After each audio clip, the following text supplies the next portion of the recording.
want Here, U glo in my, U is altyd aan my sy, U dra my oor berge, gee my vlerke, lig my op, selfs as ek struikel, sal U my op. Ons skrifgedeelte van môre, Psalm 119, vers 97 tot 105. Psalm 119. Maar voordat ons lees, kom ons sluit die oë, ook in gebed. Ons Heer, ons Koning Jesus Christus. Here, baie dankie dat U 'n God van verhouding is. Dankie dat U na die aarde toe gekom het om 'n verhouding met ons aan te knoop en dat ons in U en deur U in verhouding kan wees met die Vader en met Heilige Gees. Here, dankie dat U as God van verhouding ook God van bekendmaking is, van openbaring is, van kommunikasie is. Dankie dat U aktief betrokke is in die kinders se lewens en vir al die maniere wat U met ons praat, Here. Dankie daarvoor. In besonder, Here, dankie vir die Heilige Skrif. Dankie vir die nalatenskap van die profete, die apostels. Dankie vir die geestelike waarheidsbeginsels, Here. Here, seën ons asseblief nou ook deur die inwerking van die Heilige Gees. Seën ons in die lees van die woord. Breek vir ons die woord oop, breek vir ons die beginsels oop, dat dit helder en duidelik na vore sal kom. En seën ons, Here, dat ons hierdie beginsels sal gebruik en sal toepas. Ons bid dit alles so in die naam van ons Heer, ons Koning, Jesus Christus. Amen. Geliefdes in die Here, kom ons lees saam Psalm 119 vanaf vers 97. Hoe lief het ek U wet, dit is my bepeinsing die hele dag. U gebooie maak my wyser as my vyande, want hulle is myne vir ewig. Ek is verstandiger as al my leermeesters, want U getuienisse is my bepeinsing. Ek het meer verstand as die ou mense, want ek bewaar U bevele.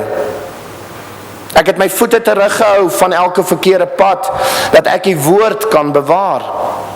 Ek het van U verordeninge nie afgewyk nie, want U het my geleer. Hoe soet is U beloftes vir my verhemelte, meer as heuning vir my mond. Uit U bevele kry ek verstand, daarom haat ek elke leenpad. En dan vers 105, U woord is 'n lamp vir my voet en 'n lig vir my pad. U woord is 'n lamp vir my voet en 'n lig vir my pad. Tot sover. Nou geliefdes in Here Jesus Christus, ek het juist hierdie teksgedeelte gekies ook om aan te sluit by ons tema waar ons die laaste weke gesels rondom die woord, die Bybel, die skrif en veral kyk na praktiese beginsels en praktiese sake rondom die skrif. Nou ons tema vir vanmôre is die skrif verklaar homself. Die skrif verklaar homself. Nou net so 'n paar inleidende gedagtes vinnig met die deel. Soos ek sê, ons gaan vanmôre weer eens in op praktiese sake rondom die gebruik van skrif. Nou ons het gekyk, onder andere die paar weke gekyk na die oorspronklike tale van die skrif, veral die Nuwe Testament, hoekom die Nuwe Testament in Grieks geskryf is, wat baie nie weet en ken nie, maar die Nuwe Testament in Grieks. So jy kan weer terugverwys na daai preke. Ons het ook gekyk na die vraag, hoekom is sekere boeke in die Bybel en hoekom is sekere boeke nie in die Bybel nie, né? Die kanonieke boeke en die apokriewe boeke. Wat gaan aan? Is dit 'n sameswering of is daar redes daarvoor? Ons het lekker daarop ingegaan. Nou vandag gaan ons meer stil staan op die verstaan en interpretering van skrif en die beginsel dat die skrif verklaar homself. Die skrif verklaar homself. Nou voordat ons by die beginsel uitkom, wil ek natuurlik net ook weer eens aandui, daar is hulpmiddels, prys die Here daarvoor. Dit is, voor ons kyk na die beginsel self, is dit goed om te weet, daar is hulpmiddels wat ons kan help in die verstaan van skrif, natuurlijk, nee? Hulpmiddels soos, kommentare, ensiklopedieë, woordeboeke oor die oorspronklike tale, geskiedenisboeke en so meer, al hierdie boeke is tot ons beskikking, geliefdes, en ons kan het gebruik, en het help ons ook met die verstaan. Dis natuurlijk belangrik om te besef dat het is menslike pogings om te help met verstaan, maar het is feilbaar. Opinies gaan verskil tussen mense. Kommentare gaan verskil van mekaar. Maar het kan steeds help om ten minste opinies te hoor van ander mense en te hoor wat iemand sê oor 'n teks en hierdie oor 'n teks en so meer, nee? So dit kan help natuurlik. Wat hier veral belangrik is, as ons kyk na hulpmiddels, veral boeke wat gaan oor die geskiedenis en die konteks of die agtergrond, is baie belangrik, baie kernbelangrik. Om te weet waarin is hierdie boek geskryf, wat 'n tyd, vir wie en so meer, nee. So geskiedenisboeke, boeke wat agtergrond en konteks gee rondom 'n teksgedeelte, baie belangrik, want ons weet konteks is ook belangrik in die verstaan van tekste. Nou daar is boeke wat hiermee help, maar prys die Here is eintlik vir my so wonderlik. Die skrif self gee ook vir ons die konteks waarin dit geskryf is. So ander boeke is weer eens daar om te help, maar as ons kyk na die skrif self, dan sien ons self die konteks. Elke teks, elke boek gee vir ons die agtergrond, konteks, omstandighede deur die inhoud van die konteks. Bietjie agtergrond oor wie dit geskryf, aan wie is dit geskryf, omtrent in watter geskiedenis is dit geskryf, waaroor word geskryf, wat is die agtergrond van hierdie teksgedeelte, wat is die tema, wat is die omstandighede. Al hierdie dinge is eintlik reeds in die skrif. Dis in die teks, om dit net te ontgin. So weer eens, ander boeke is mooi, dit help 'n mens daarmee, maar eintlik die skrif self gee vir ons soms sy eie konteks ook. So ons kry dit uit die teks self, die teks gee dit daarom vir ons deur. Nou net so 'n bietjie oor hulpmiddels. So asseblief, daar is hulpmiddels, gebruik dit wonderlik. Nou wat ek vandag 'n bietjie wil deurgee is rondom die beskryf of beginsel dat die skrif verklaar homself. En ek wil graag begin by hierdie beginsel, dat die skrif is sy eie interpreteerder. Die skrif is sy eie interpreteerder. Dit is 'n baie belangrike beginsel by die lees en die verstaan en die gebruik van skrif, dat die skrif verklaar homself. Die skrif is sy eie interpreteerder. Eintlik het die skrif nie iemand nodig om hom te interpreteer nie. Want wat baie keer gebeur is, mense is geneig om dinge in te lees in skrif. Die skrif self interpreteer. Die skrif self gee sy uitleg en die skrif praat buite na ons toe. So die skrif verklaar homself, die skrif is sy eie interpreteerder. Die skrif gee self sy sleutels vir verstaan. Die skrif gee dit self. Als natuurlik onder leiding van die Heilige Gees. Maar laat toe dat die skrif met jou praat. Laat toe dat die skrif uitpraat na jou toe. Die skrif gee sy eie sleutels vir verstaan. Om toe te laat dat die skrif homself verklaar, te interpreteer of te laat verstaan, is daar twee eenvoudige tegnieke wat ek vandag vir u wil oordra, wat ek hoop u kan help ook met die lees, gebruik en verstaan van skrif. Nou die eerste maklike tegniek is vergelyk skrif met skrif. Vergelyk skrif met skrif. En die tweede tegniek is beweeg altyd weier. Beweeg altyd weier. Nou kom ons gaan ingaan 'n bietjie op hierdie twee tegnieke, praktiese gereedskap wat ons kan help met die lees en verstaan van skrif. Nou as ons kyk na die eerste, vergelyk skrif met skrif. Baie belangrike beginsel. Om toe te laat dat die skrif homself verklaar, is dit nodig om skrif te vergelyk met skrif. Teksgedeelte te vergelyk met teksgedeelte. Kernbelangrik. Soos al in die verlede genoem is, vorm die hele skrif 'n netwerk, 'n eenheid. Onthou, die kanonboeke het 'n eenheid, die goue draad. Daar's 'n netwerk in die skrif met punte wat alles aan mekaar verbind is, met sy takke en so meer. 'n Netwerk, 'n mens kan seker sê soos 'n spinnekop web, as te ware. En al die punte wat verbind is aan mekaar. Baie keer het ons die geneigtheid om vas te staan in 'n teks, maar is nodig om die Bybel net as te ware te gebruik. Om die netwerk te gebruik, om punte wat verbind is aan mekaar te kan vergelyk met mekaar en saam te kan kyk en te lees. So dis nodig om die netwerk en die eenheid van skrif te gebruik. Daar is byvoorbeeld tekste wat mekaar bevestig. Daar is tekste wat mekaar aanvul tot 'n beter verstaan. Daar is tekste wat uitbrei op ander tekste. Daar's tekste wat selfs 'n ander kant gee van die saak vir 'n breër en groter prent. So dis nodig om teks met teks te vergelyk, skrif met skrif te vergelyk. Deur skrif met skrif te vergelyk, help dit ons om nie net vasgevang te wees in 'n teks nie, maar om die rykwyte van die skrif in ag te neem en te gebruik. Nou ek gaan 'n eenvoudige voorbeeld noem, net om dit te illustreer. Nou ekskuus, ek noem hierdie voorbeeld want baie mense vra die laaste tyd vir my hierdie vraag ook. So ekskuus, dis seker nou 'n simpel voorbeeld, maar ek noem hom net uit mense se vrae. Kom ons gebruik 'n voorbeeld soos iets soos egskeiding. Egskeiding. Matteus 10 sê ons mag nie skei nie. Almal ken dit. Almal het dit. Moenie skei nie. Maar interessant, die res van skrif gee weer uitsonderings op hierdie reël, wat baie min mense ken en wat baie min mense gebruik. Die netwerk. Byvoorbeeld, die skrif sê dat jy mag skei in die geval van oorspel of egbreek. Matteus 5. Dat twee persone mag skei as dit 'n huwelik is tussen 'n gelowige en 'n ongelowige. Hulle is nie gebind nie. 1 Korintiërs 7. So die huwelik tussen 'n gelowige en ongelowige mag skei. Of jy mag skei as dit indruis teen God se vrede.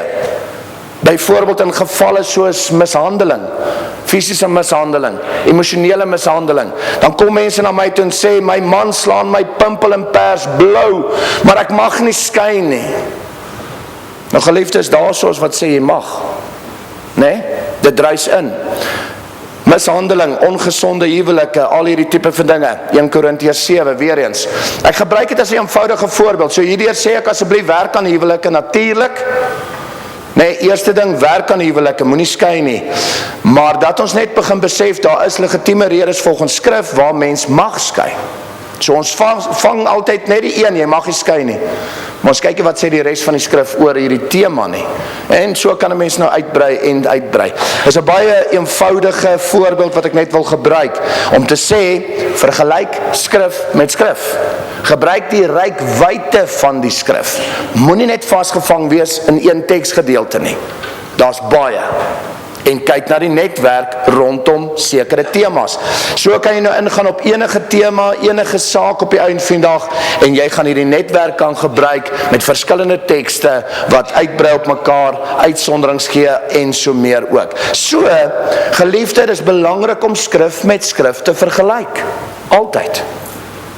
Gebruik die volle skrif, nie net dele nie. Natuurlik hiervoor is kennis van skrif nodig. So jy moet tyd spandeer met skrif, natuurlik. Kennis van die skrif is nodig, anders gaan jy net vasgevang wees in 'n teks, né? Kennis is belangrik, leiding van die Heilige Gees natuurlik net so kernbelangrik. Maar ek wil daarom ook sê, daar is hulpmiddels, daar is dinge soos, ekskuus my Engels, search engines, wat jy kan gebruik.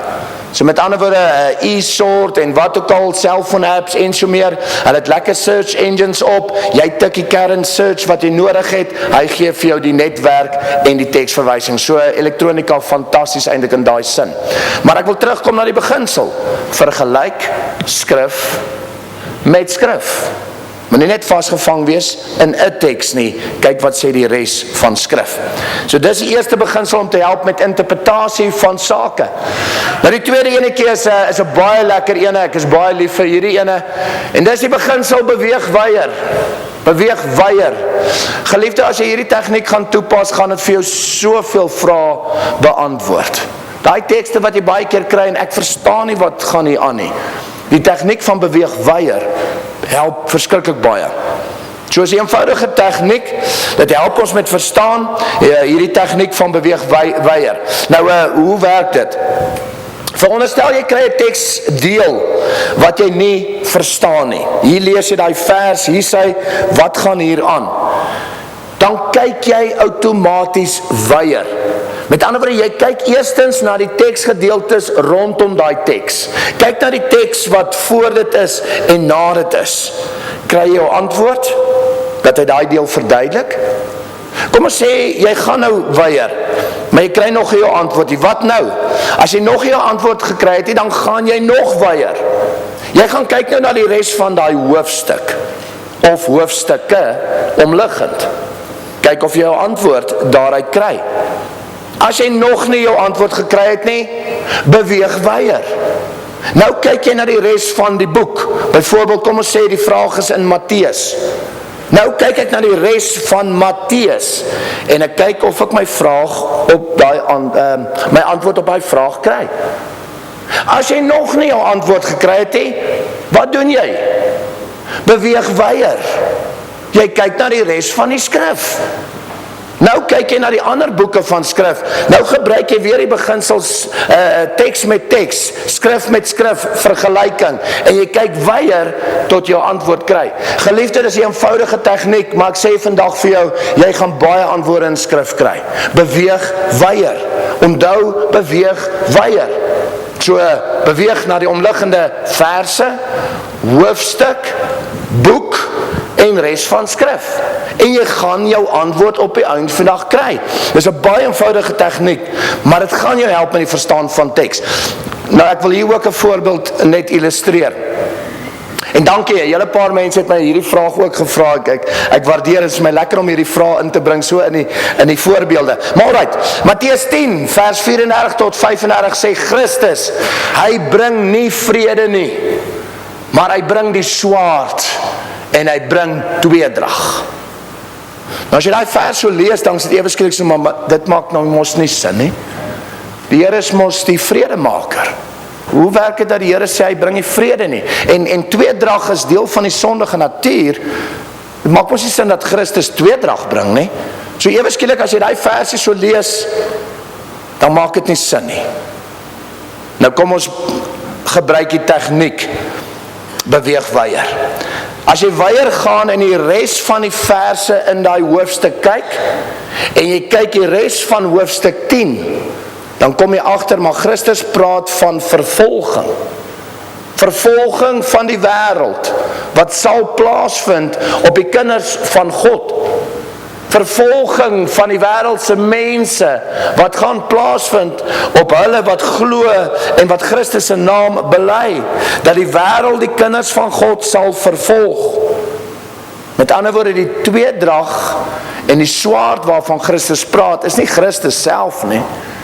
Dis vanaf die wêreld, as gevolg van Christus. Omdat ons Christus bely en in hom glo, gaan die wêreld ons haat en ons vervolg en ons beledig. Daar gaan tweedrag ontstaan. Nie van Christus af nie, maar van die wêreld af. Die swaard is die vervolging van die wêreld wat is op die kinders van God. En ewe skielik maak dit sin. Dis wat daar aangaan. Eenvoudige manier, eenvoudige beginsel, maar so gebruik ons die proses van weier en weier. En daar kry ons die antwoord hoekom Jesus gesê het, hy bring die swaard en hy bring tweedrag. Dis eintlik as gevolg van Christus wat die wêreld hierdie tweedrag en swaard gaan toepas op die kinders van God. So geliefdes, ek wil jou aanmoedig, gebruik die tegniek beweeg weier. En julle paar mense het my al 'n vraag gevra oor teksgedeeltes. En ek het nou nie al die voorbeelde nou gebruik nie, maar ek hoop en soos ons nou praat, sien u die antwoord wat ek vir daai tyd ook gegee het. Kyk, weier. Kyk na die res van die vers, res van die hoofstuk, res van die boek, res van die skrif, en daar kry jy jou antwoord op die einde van die dag. So die beginsel van beweeg weier is belangrik, om te kyk na die omliggende verse, hoofstuk, boek, en die res van die skrif. Nou geliefdes, daarmee gaan ek vir ons afsluit. En net so 'n slotopmerkingkie daarso. Daar is hy. My hoop is reg vandag dat hierdie les u sal help met die verstaan van skrif en met die gebruik van skrif. Onthou hoofkernbeginsel, die skrif verklaar homself. Die skrif is sy eie interpreteerder. Die skrif gee sy eie sleutels vir verstaan. Vergelyk altyd skrif met skrif om die volle prent te kan kry, en beweeg altyd weier as iets onverstaanbaar is. Kyk na die omliggende verse, omliggende hoofstuk, omliggende boek en ook die res van skrif. Mag die Here ons so lei, mag ons so groei in kennis, mag ons groei in die verstaan van skrif, en natuurlik alles onder leiding van die Heilige Gees. Amen. Kom ons sluit die oë, en doen ek graag vir ons 'n gebed. Ons Here, ons Koning Jesus Christus, Here, dis lekker om te gesels oor die woord, Here. Dankie vir die afgelope weke wat ons prakties kon ingaan op skrif en die lees van skrif en die gebruik van skrif en baie keer vrae wat ons het rondom skrif. Dankie en besonder vandag, Here, dat ons kan staan op die beginsel, 'n beginsel wat al uit die tyd van reformatie kom, dat die skrif verklaar homself. Help ons, Here, om dit te verstaan, om dit te glo en om dit te gebruik, Here. Here, baie dankie dat ons weet dat die skrif is sy eie interpreteerder en die skrif gee sy eie sleutels vir verstaan. En dankie dat ons vandag kon kyk na 2 tegnieke, 2 beginsels om ons te help in die verstaan van skrif. Here, seën elkeen van ons met die beginsel om altyd skrif te vergelyk met skrif, teks te vergelyk met teks. Help ons, Here, dat ons nie net vasgevang sal wees in 1 of 2 tekste nie, maar dat ons die rykwyte en breedte van die skrif sal gebruik, die netwerk wat u vir ons gegee het, en dat ons dit sal gebruik onder leiding van die Heilige Gees. Dankie ook vir kennis daar rondom, en dankie ook vir hulpmiddels, Here, wat ons ook help om hierdie netwerk te ontgin. Here, dankie ook vir die tegniek van beweeg weier. Seën elkeen van ons daarmee, Here. As ons daar by 'n teksgedeelte kom wat ons nie lekker verstaan nie, dat ons nie sal moed opgee of ag, ons los dit nou maar nie, maar dat ons weier sal beweeg. Help ons om altyd, herinner ons altyd aan die beginsel, Here, om te kyk na die verse omliggend. As nogie, dan kyk ons na die res van die hoofstuk. As nogie, kyk ons na die res van die boek. As nogie, dan kyk ons na die res van die skrif. Want Here, u woord gee altyd die antwoord. U woord gee altyd die sleutel. U lei ons altyd deur die Heilige Gees en u breek vir ons die woord oop. Ek bid, Here, dat u elkeen vandag sal seën met hierdie beginsel, Here. Opgewonde sal maak oor die woord, Here. Opgewonde sal maak vir tyd met die woord, Here.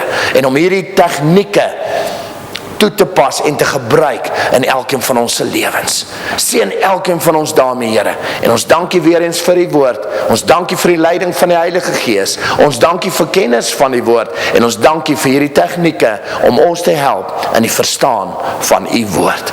Ons bid dit alles so in naam van Jesus Christus, onze Here. Amen. Dankie, geliefd. Want Here, u glo in my, u is altyd aan my sy.